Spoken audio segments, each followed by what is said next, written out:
If your Poshmark sales are slow, you may want to do a reboot to help jumpstart your sales. And I have 30 steps that can help you do just that. We're going to look at each moving part of your business to see how we can go ahead and optimize to make more daily, reliable sales. This is going to be one of those Rebecca the Reseller videos, so you may want to grab your coffee, your water, your tea, your vodka, or whatever makes you happy. Snuggle up with me because we're going to dive into 30 steps to help reboot your closet. Now, in today's video, it's going to be kind of like a high level of explanation because otherwise this video would be days and days long. But I do go in depth into each of these steps in my course, Poshmark 30-Day Reboot. It's been out for a while and people have had really good success with it. They've shared with me that they have been able to increase their sales and see sales immediately after making some of the changes that I suggest in the course. And so today we're going to go through all 30 steps which match up to all 30 days of the Poshmark 30-Day Reboot. And so today we're going to talk about everything at a high level, but then in the course, if you choose to get that, you will get in-depth descriptions of everything and solutions to each problem and issue where I walk you through step-by-step how to do things. And then it also comes with a series of worksheets or like a workbook that you can print out to kind of track everything and go through all of the exercises in depth. So it's an intensive course that will really walk you through all of the nitty-gritty. Today's a high level just so you can see all the steps that are involved. And it's not like you don't have to do the course to benefit from the steps that we're going to talk about today. You can go through and be like, oh yeah, I forgot about that step. That's something I should look more into. And you can do all of this stuff on your own if you want. It's a lot easier with the course, and obviously you benefit from all of my knowledge in the course. But if you want to do it on your own, you can totally do that too. If you choose to do the course, use code VIDEO20 to get 20% off of the course. It's linked down below in my Rebecca the Reseller Academy. Let's dive into those 30 steps now. So the goal here with these 30 steps is to help you increase your Poshmark sales, to do things that are going to optimize your closet, increase the possibility of getting more sales on Poshmark so that you get to the point where you're making daily reliable sales on Poshmark. So the first phase is a set of steps. And so this is the evaluation stage. This is where you want to evaluate where you actually are. And it is hard to do that. It's always helpful to have someone like me. I call myself a Poshmark coach. In my Poshmark closet reviews or in my coaching calls, I walk people through a lot of this step by step. But I do offer the DIY Poshmark closet review where you can do it yourself. And a lot of that is this. This is an evaluation stage. So the first step is conduct a starting evaluation. Take note of where you're at. How many listings do you have? What are your average monthly sales? Like all of the different stats that you want to measure yourself against. What's your ASP? All of those things. That's what you want to do in this step. Conduct a starting evaluation.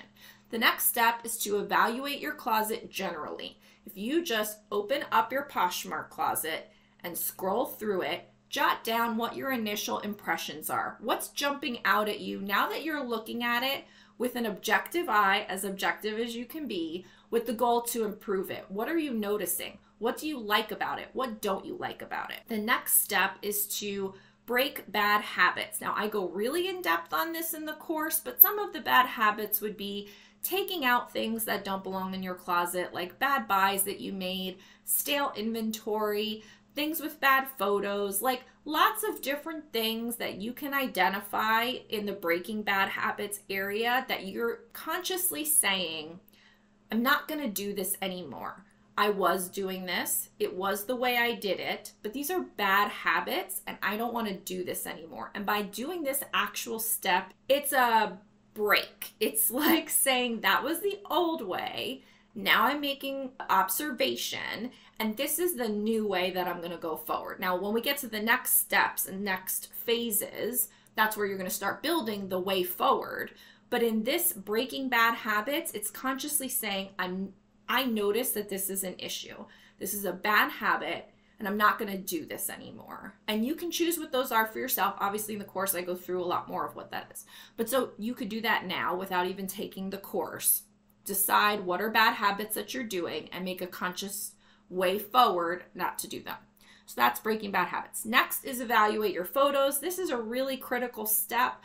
It may be harder for you to identify what things you're doing wrong because you've been doing them. It is really hard to kind of take a step back. That's why I think Poshmark closet reviews are really good, because I'm able to go in as like an objective person and be like, that doesn't look as good as you think it does. But what you can do to help you with this step is to search for an item and see what kind of competition comes up. So if you have a J. Crew dress, search for a J. Crew dress, you know, with some of the similar keywords, see yours, and then see how it compares to some of the other ones that are out there. That will help you kind of get an idea of like, I like these listings more than mine. Here's what I like about them. Here's what's really good about these people's photos. And maybe yours is the best one, and then maybe you don't have to do a lot of work on photos. But the step is evaluate your photos. Maybe you have some improvements to make. Maybe you don't.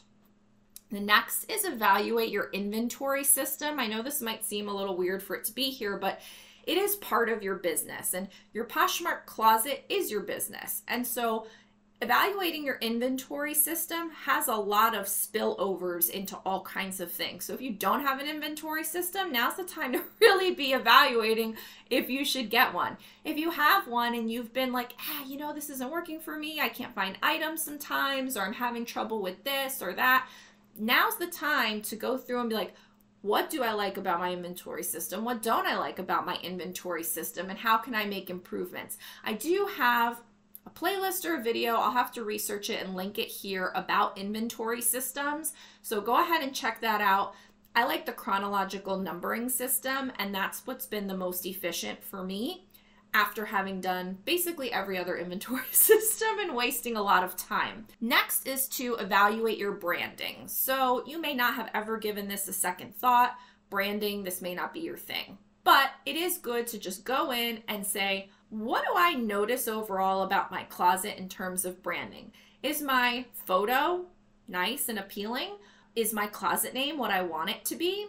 If I have signs, do they all kind of give off the vibe that I'm hoping to give off? What's going on with my branding? Is there anything consistent across my closet, whether it's good or bad, that I'm noticing? Because that's part of your brand. Brand isn't just all the good things that you want to market. Brand is also all the bad things that you're doing that are consistent, that someone thinks about when they think about your closet. Now, often we don't need to worry about a lot of branding because, you know, if you're somebody like me, I don't care if somebody comes back to my closet. Like, sure, I'd love it if they bought from me over and over again, and there definitely have been usernames that I've noticed have come back more than once, but like, I don't care that much. I just want to sell stuff. So for me, you know, I'm not trying to cater to somebody coming back more than once. But if you are, branding is more important. And if you're somebody like me and you're not as concerned about it, then it's not that this step doesn't matter, but you want to convey the image that you want to convey to each person that comes. And if currently when you look at your closet, you're not conveying that message, you need to deal with your branding. So that's where that comes in. Next step is evaluate your shipping and packaging.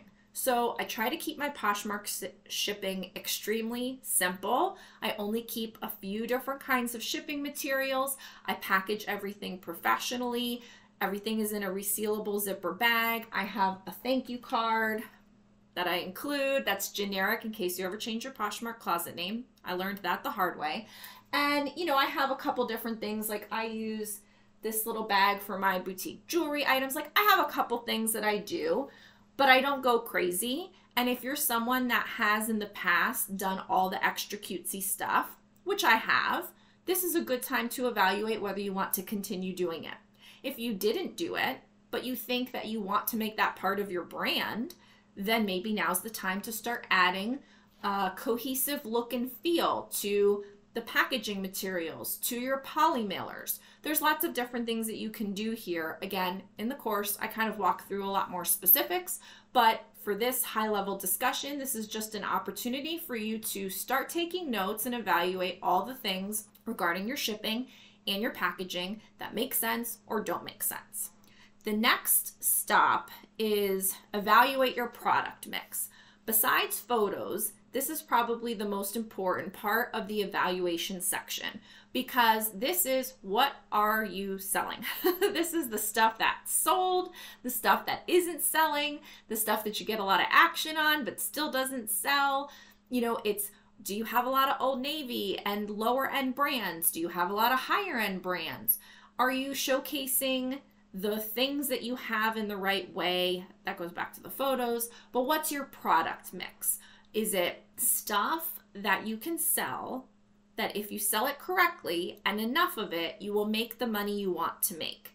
That was probably one of the biggest aha moments. And I did do a video on this a while ago that was like, I wish I knew this sooner. I'll link it here. And it's just about how once I realized that I can't make $50 sales without selling $50 items, it was like a huge unlock for me. And this is what I really hope for people to get out of the Poshmark Reboot, if they take the course or in this, you know, kind of high level discussion, is that you do want to decide and purposely choose what you buy to sell. And so just because it's at the thrift store doesn't mean that you should buy it and sell it.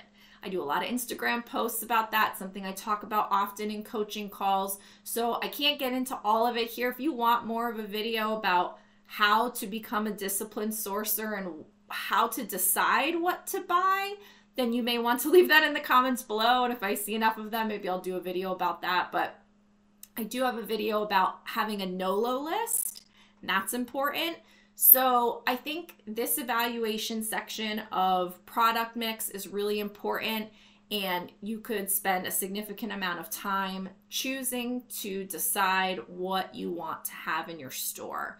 And if you put that down in black and white and you really make some hard choices here and then actually execute on it, you can really see a significant increase in your sales just by not focusing on the junky stuff and focusing more on looking for and securing the better stuff that's going to make you more money.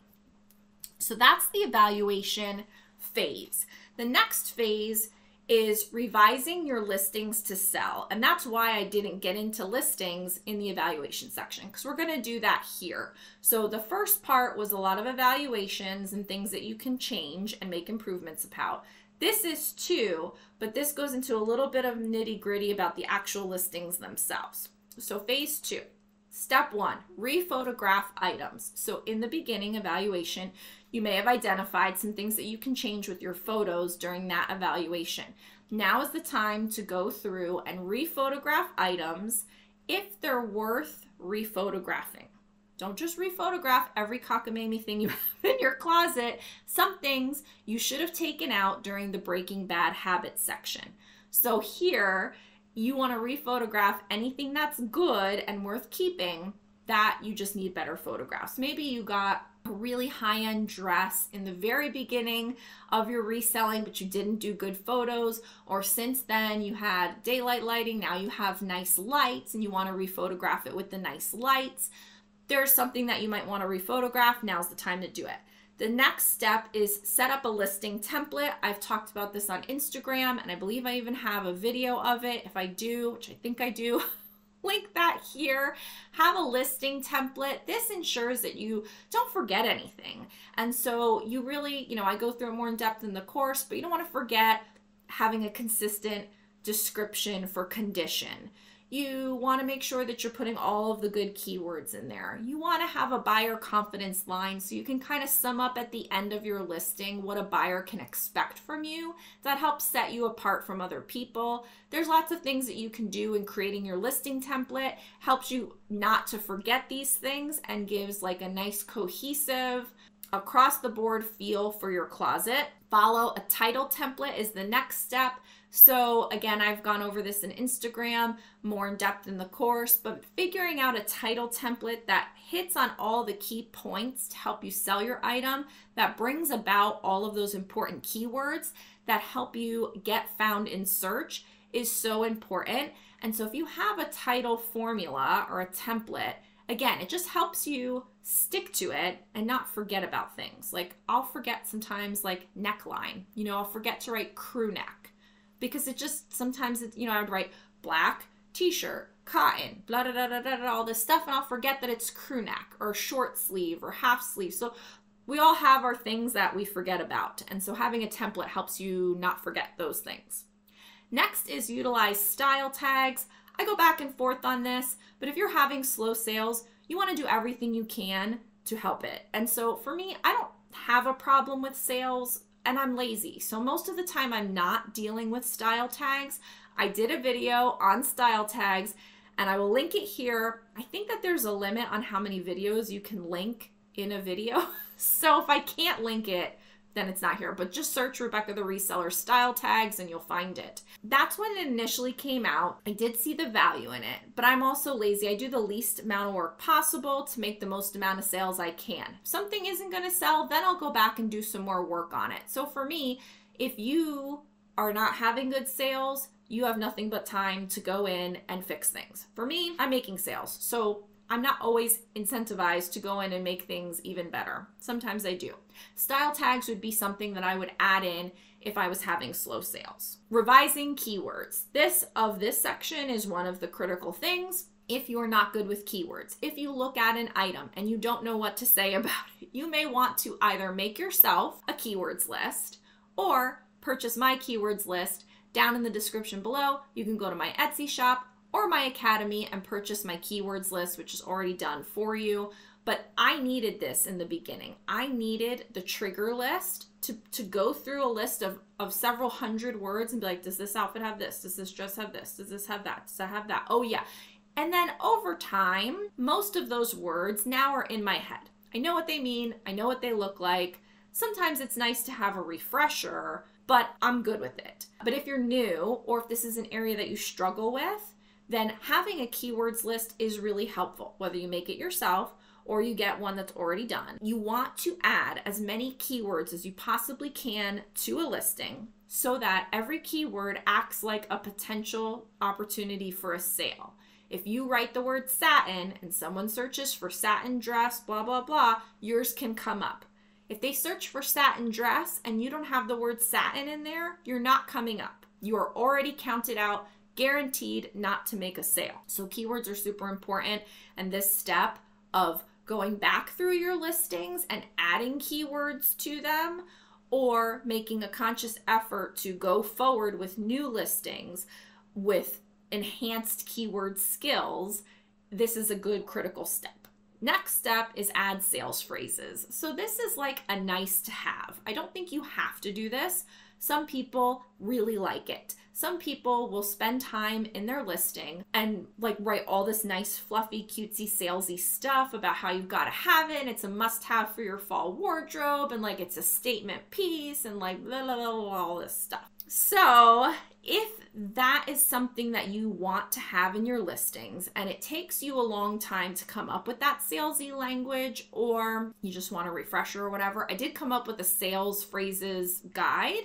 And so that's also available for download. I did it because a woman that I did a closet review said, I don't know how to write those kinds of listings. I want those kinds of listings. I want to entice the buyer, but like I'm a forensics person. I don't have that skill set. I don't know what to do with that. And she inspired me to create it because I do have a sales background. And so I did a lot of research and I put together like all of these cool phrases that you can just mix and match and copy and paste in. You can put it at the beginning of your listing and at the end of your listing, and in the middle, put all the meat, you know, the condition description, your keywords, all that stuff. And at the beginning and at the end, it like sounds really pizzazzy. It like paints the picture. It entices the buyer. And so it's a nice to have. I don't always do it. I don't have to do it.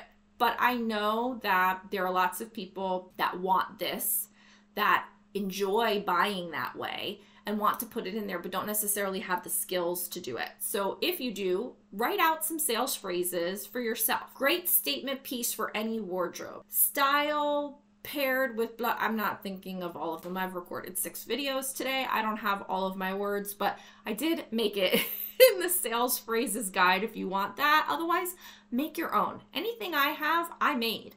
You can make it too. But if you don't want to, or you don't know how, then you can use mine. The next step in this section is to add closet signs and graphics that help you sell. I've shared in other videos and on Instagram that I have graphic that I put at the end of my listing. So it's in every single listing at the end that just says a little bit of information about my closet, that I'm a professional seller, that I ship same or next day, that I package with care, that I've sold over 10,000 items, whatever is in there. I don't even remember. I made it so long ago, but this is the kind of sign that you can end your listing with. It just kind of like is a little bit of branding, a little bit of buyer confidence, a little bit of like helps you stand apart. And I think it's really helpful. But there are other kinds of signs too. So if you have an everyday promotion, like I have my buy 3 boutique jewelry items for $35 with free shipping, that's in all my boutique jewelry listings because that's the sale for them. I have a Eileen Fisher promotion, buy 2 Eileen Fisher pants or jeans for $50.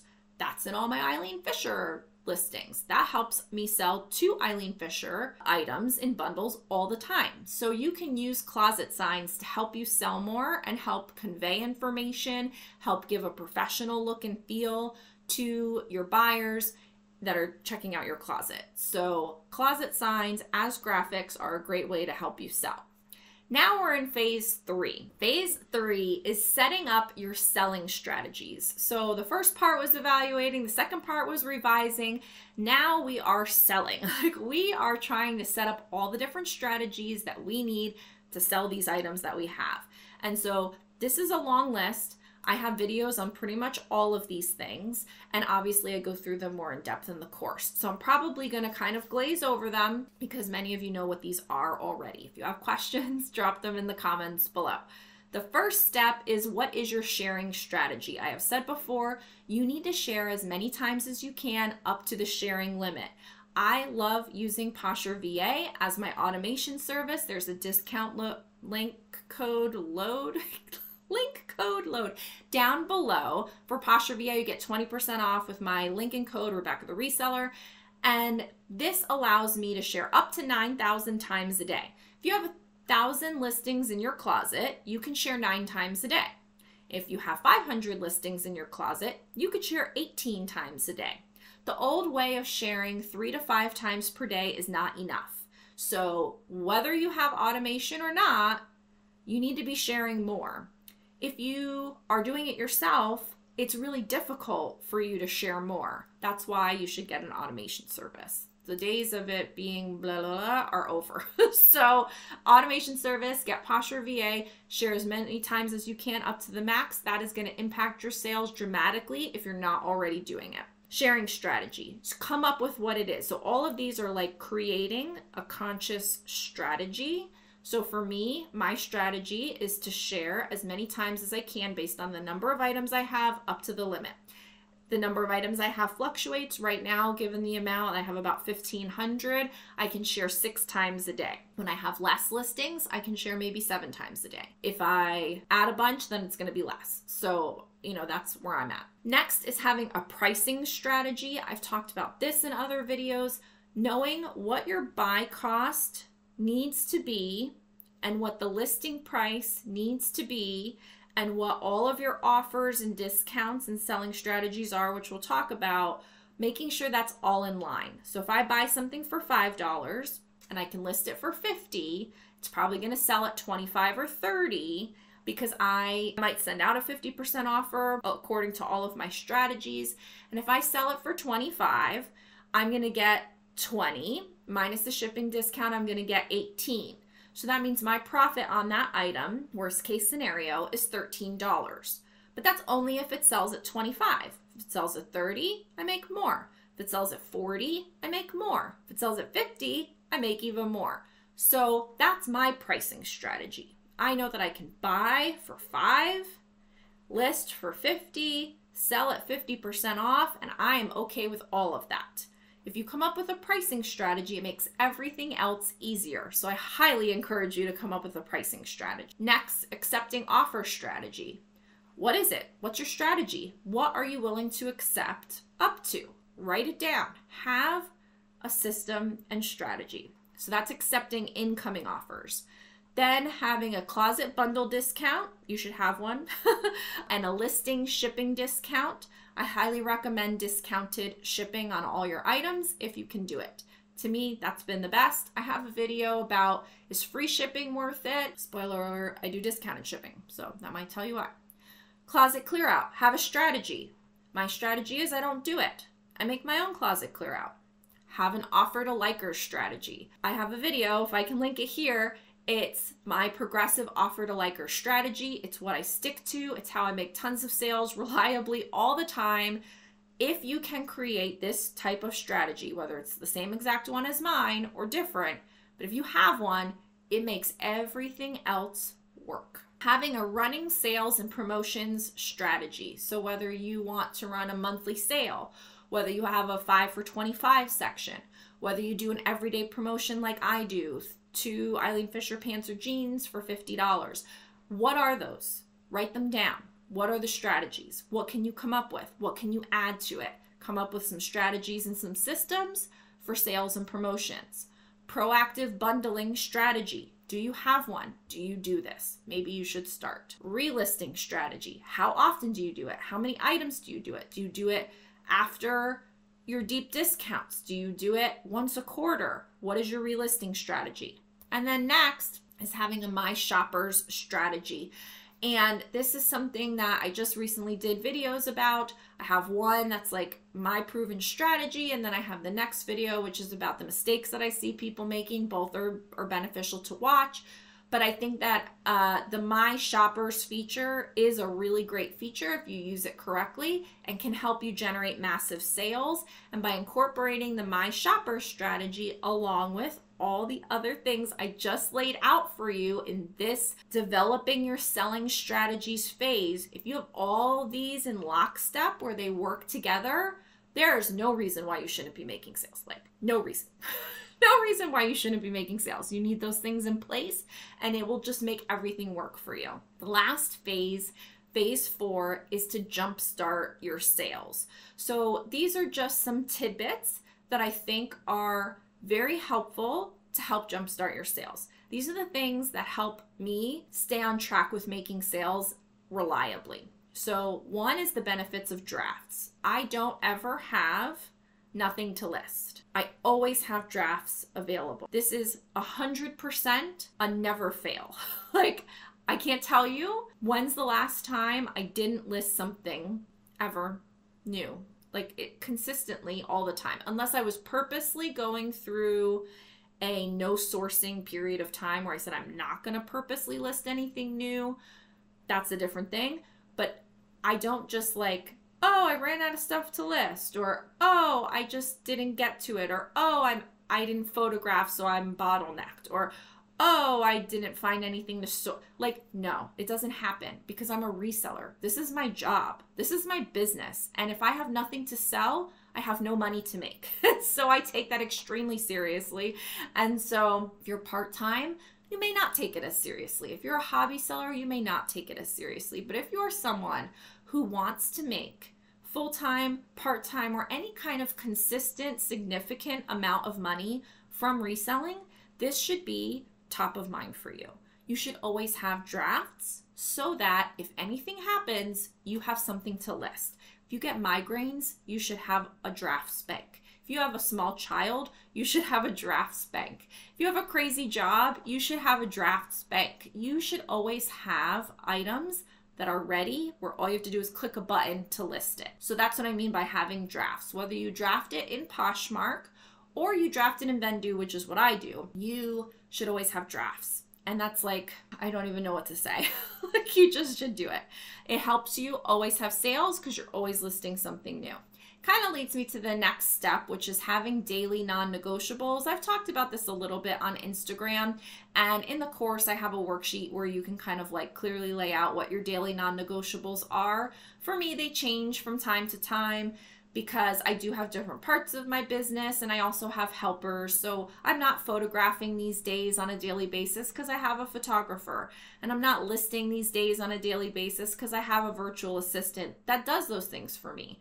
But when I did, those were on my daily non-negotiables. Every day I photographed. Every day I listed. Every day I shared. Every day I did all of these things. So you can go through everything we've talked about in the prior steps and make your list of daily non-negotiables. They're non-negotiable. Every day they happen. Or however you designate, like maybe something is a weekly non-negotiable. But listing, I believe, is a daily thing. Sharing is a daily thing. These are things like that you can go ahead and put onto your daily non-negotiable list, because when you get real serious and real consistent about something, things start to happen. May not happen immediately, but things start to happen. If you are an inconsistent lister or an inconsistent sharer, and all of a sudden you start getting consistent about one or both of those things, you'll see a crazy increase in your sales. It just numbers. Like I'm not even a genius for saying that. Like it's just going to happen because that's the way it is. Challenge yourself. That's the next step. So whether it is listing more, whether it is listing better, whether it is, finding different brands, whether it is adding new sales strategies into your mix, challenge yourself. Find ways that you can level up little by little, one small thing at a time. That is a challenge until it's not a challenge anymore and it just becomes your regular behavior. So for me, doing certain things in my reselling business, like obviously when I was sharing myself, it was sharing because that was just a big enough hurdle to deal with, especially when I had my little one. But, listing consistently, that's never been a problem for me. I'm a pretty disciplined, consistent kind of person. I like routines. So for me, I recognized how important it was to do those things every day, and I just did it. I don't need motivation to do it. I just do it. Sure, it says relentless. Like, I'm just super intense. Like, I'm sorry, I just can't help it. But if you struggle with that, if you struggle with consistency, if you struggle with having the motivation to list, challenge yourself step is finding ways to figure out how to make that less of a challenge for you and to build that habit and that muscle memory so it's not a challenge for you anymore, whatever it is. The next step is customer service automation. So if you're someone that gets kind of like really tripped up by the Poshmark nonsense out there on the interwebs, whether it's a case being opened or crazy buyer questions or people that say mean things, like, I don't know, any of the like drama nonsense that comes with just dealing with people on the internet, in Poshmark specifically, if that makes you crazy and you like spin out for the day because somebody said something not nice in a bundle or started talking about price on one of your listings or opened a case, like if you go crazy about all of that, automate your customer service. Come up with a nice professional statement to kind of handle those specific issues that come to your mind that you have trouble with, and then have that as a copy and paste or a keyboard shortcut. So when it happens, you can just send the thing, get off your phone, go away, and not have like a mental breakdown every time somebody sends you a lowball offer or asks you for measurements or whatever your thing is. Lots of people say that they have lots of like Poshmark triggers. And so I found, because for me, none of that bothers me. I have a thick skin. I was in sales. It doesn't bother me. I can curse them out in my head and then write a nice professional note and then walk away and not spend another moment thinking about it. But for other people, I recognize that that can be hard. And so by automating your customer service as much as possible, by just having like a pre-written note that you can just send, might help you kind of move past that issue a little bit easier. Next is build your BOLO list. So these are hard to do sometimes because just because I know what's on my BOLO list doesn't mean it's gonna be something that you find or something that you can sell. Just because you find it and sell it doesn't mean I'll be able to find it and sell it. But I do think that there are pretty consistent sellers across the board that you can make a list of so that you can kind of always have something to clutch onto and not get distracted. Like, it's nice when someone shares a BOLO that they sold for $200, but what's the likelihood that I'm gonna find that random thing at my thrift store or in my online sourcing? I mean, if it's online sourcing, I could go after it, but I don't have any track record with that brand. Doesn't mean I won't try, but I'm not gonna like jump over hurdles to try to incorporate that brand. I'm gonna stick to stuff that works for me. I always say like what sells will sell. So for me, Torrid dresses sell. Zara items of many kinds sell. Cashmere sells. Eliza J, Draper James. These things sell for me. These are the things that I seek out over and over again and choose to focus my efforts on and are part of my BOLO list because I know how to get them. I know that they sell for me. I know the nuances of that item, and it just works really well. Have a BOLO list for yourself that is manageable or achievable. Don't put things on your BOLO list that so-and-so found that you're never gonna find, that you've never once seen before. That what are the chances that you're gonna find it?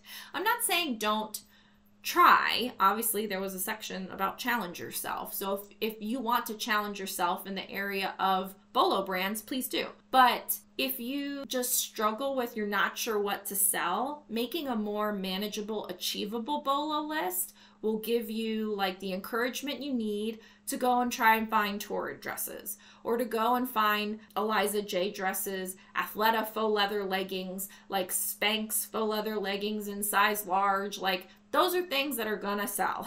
So just try to find those. They're more manageable, and maybe those are not manageable for you. Then you need to find what is and have that be part of your list. The next one is sourcing opportunities. There's no end to the sourcing opportunities. I think it's more about making choices for the most efficient sourcing opportunities. If you're someone that just goes to your regular Goodwill retail and never goes to a bins, you might want to add that in once a quarter if there's one nearby you. If you're somebody that primarily shops at garage sales, maybe you should try to incorporate a rummage sale or a local thrift store mom and pop. If you are primarily an online sourcer, pop in your Goodwill from time to time. I should do that.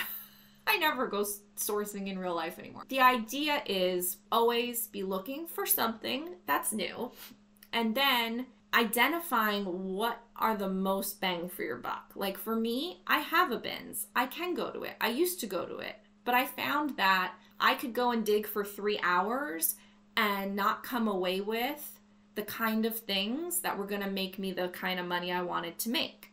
So that's how I got into bulk buying. And now when I order a box, I know going into it exactly what to do so that I didn't have to waste that 3 hour sourcing. It shows up at my door. It's stuff that I chose on purpose. Like I picked that box to order.